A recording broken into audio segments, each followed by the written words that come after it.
Zéro fainéant n'est là-bas là-bas zéro fainéant. Vient à binoye yo, mais c'est zéro fainéant à l'ouka désordre dans la communauté pour na memaka makamu ya musala.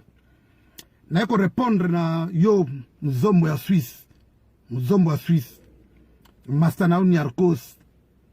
Boko comparenga na yete. Niarkos fit un voleur. Awa na métro la Miouette, 16e arrondissement. Kataka basa minele ba chenette na ba sac. Connu de tous, véritable soli. Pas contredire nga. Et puis, dans le Banabino, vous ne pouvez pas me comparer avec Niarkos. Niarkos est un voleur. N'a la salle à 4. Chef d'entreprise ici à Paris. Petit on a un sur l'Afrique, n'a pas ça moussala na mboko. Blandino sa qu'on a pas ça moussala na mboko.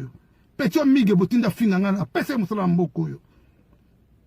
Vous comprenez? Na chef d'entreprise na mboko. Niarkos a muyibi. Na lancé bino pesi bino devoir. Bob miselangai photo Niarkos abeta blouson à Gianni Versace. Ou bien botina cloco. Vous pouvez pas blaguer avec moi bino. La miyibi pamba pamba. Niarkos a produit fabriqué par papa ou par des mythes. Comprendre? Bon miselanga photo archive ya Niarkos abeta botina cloco. Ou bien blouson ya Gianni Versace. Atka la tangote. Claude Montana, Henri Cocover. Ba teka ngo ba 100 euros ba blouson na ngote, ba 100 euros ba 150 euros. Ba griffe pam pamba. Bo comparer nga na ngote. Et puis na ebisa bino bo keba ka bino. Na ina moi maîtrise parce que na to kufa la mère na ngai. Na 3 mois après, na yesko la retour. Na moi na mto sa ba comédie. Na ya ba no répondre bino. Ba ventiler les imbéciles ya société. Vous pensez quoi? Si réellement vous êtes des hommes. Boissime, il était voleur, bino no boza mibi. Bon, vous avez cagé d'ici à Rabino. Moi, c'est la fiche de paie. Na quittance de loyer. La mibi a pampa na diaspora. Bon, banque, ça nous subata qui chasse à té. Bah, dévoiler déjà ma comme la tout. Bah, démystifier déjà bino tout. Mythe la déjà par terre. Mais c'est zéro fainéant. Bon, pesanga archive ya Niarkos la ta blouson. Ya Gianni Versace. Ou bien boti na cloco. Na couloir na bino. La parvenu. Zéro fainéant n'est là-bas là-bas tout. Zéro fainéant. Vient à binoye yo, mais c'est zéro fainéant à l'ouka désordre dans la communauté pour na memaka makamu ya musala. Na yako répondre na yo muzombo ya Suisse. Muzombo ya Suisse. Mastana ou Niarkos. Boko comparenga na yete. Niarkos fit un voleur. Awa na métro la Miouette, 16e arrondissement. Kataka basa minele ba chenette na ba sac. Connu de tous, véritable soli. Pas contredire nga. Et puis dans le Banabino, vous ne pouvez pas me comparer avec Niarkos. Niarkos est un voleur. N'a la salle à 4. Chef d'entreprise ici à Paris.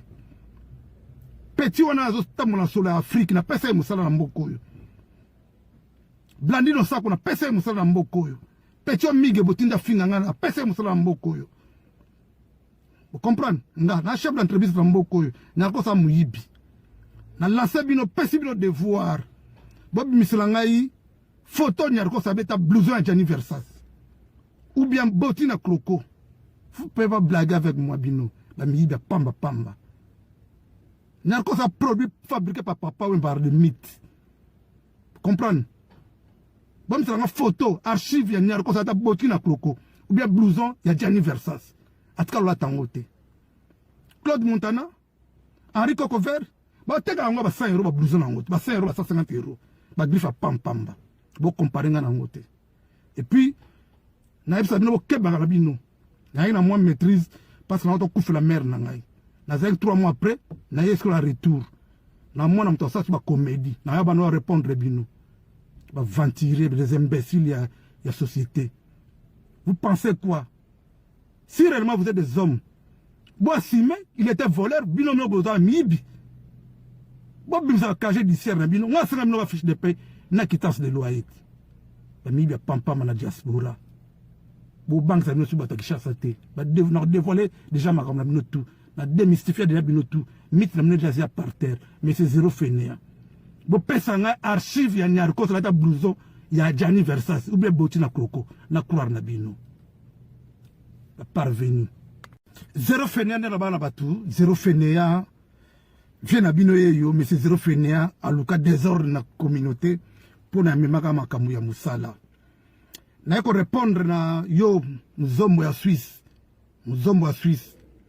Mastana Nyarkos boko comparenga na yete Nyarkos fille un voleur awa na métro la Miouette 16e arrondissement kataka basa mindele ba chenette na ba sac connu de tous véritable soli moi contredire nga et puis na olobana bino vous pouvez pas me comparer avec Nyarkos un voleur nga na sala kat chef d'entreprise ici à Paris petit wana azo tamola solo ya Afrique na pesa musala na mboko yo Blandino sako na pesa musala na mboko yo petit mige botinda finga nga na pesa musala na mboko yo vous comprenez na chef d'entreprise na mboko yo Nyarkos muyibi na lancer bino pesi bino devoir bobi misala ngai photo Nyarkos abeta blouson ya Gianni Versace ou bien botina Cloco.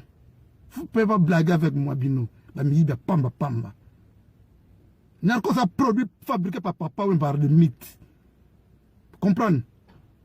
Bon, c'est une photo, archive, il y a Nyarkos a botti na Cloco. Ou bien blouson, il y a Gianni Versace. A tout cas, là, tangote. Claude Montana, Henri Cocover, bah, t'es qu'à un 100 €, blouson en haute. Bah, 100 €, 150 €. Bah, griffe à pamba. Bon, comparer en haute. Et puis, naïf sa bino, ke bagarabino. Naïf na moi maîtrise, parce que l'autre couffe la mer, naïf. Nazek 3 mois après, na yesko la retour. Na moi na mtosa ba comédie. Na yaba no répondre bino. Ba ventiler les imbéciles ya société. Vous pensez quoi? Si réellement vous êtes des hommes, Boissime, il était voleur, bino no boza mibi.